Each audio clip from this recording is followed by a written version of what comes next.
knocks the wind out of your sails when you hear the word cancer. It's frightening for everybody.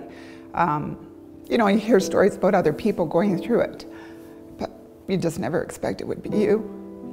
You know, what's our family going to be like when this is all said and done? Will we survive? You know, we put on a really strong face for our family and our kids. The vulnerability was something that we kind of covered up. Never mind having to navigate traveling 4 hours with a sick person in your car.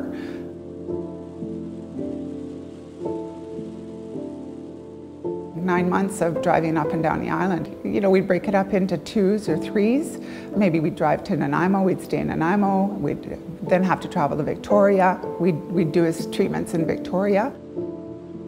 We had the option of going to Campbell River to finish off his chemo treatments. It would be, you know, for the initial visit with his doctor, and then we'd have a couple hours wait, and then you have to go back, and then he'd have like a 4-hour chemotherapy treatment. And at that point in time, I'd just sit in the car and wait for him. It was a struggle. You know, there was no shared driving. I would be the driver, he would sleep, and we'd have to do that jaunt again in 2 weeks. We'd have to make the big trip. It's okay when you have one person that's relatively well, which I am, but a husband who was, you know, sick for a good part of that. Those roads are scary. You know, it wipes you out, and there is no cell range between here and Campbell River. A little bit at Wasp, but really nothing. So when you take that trip, you got to make sure that you're strong enough to get to the next point. And Campbell River is the next point for us.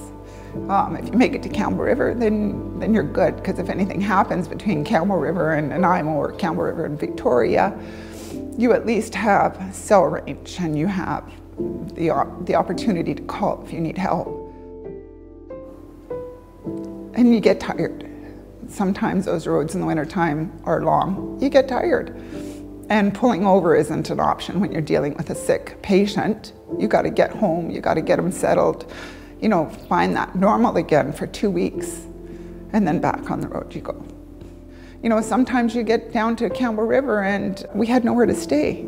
You know, it's a hotel. We're looking for hotels at 10 o'clock at night or 11 o'clock at night, and then, you know, food.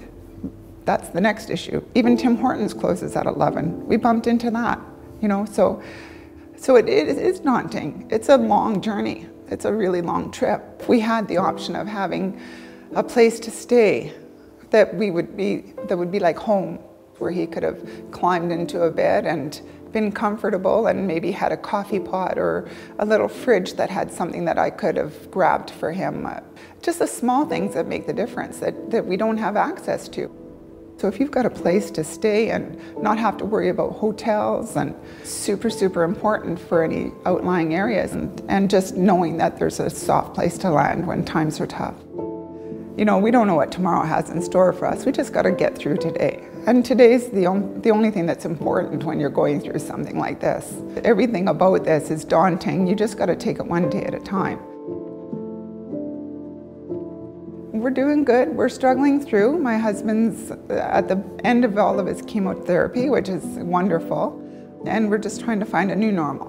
We find that we take a lot of things for granted until you're put into those scenarios and those positions. I think a lot of people really don't know until you're walking this journey.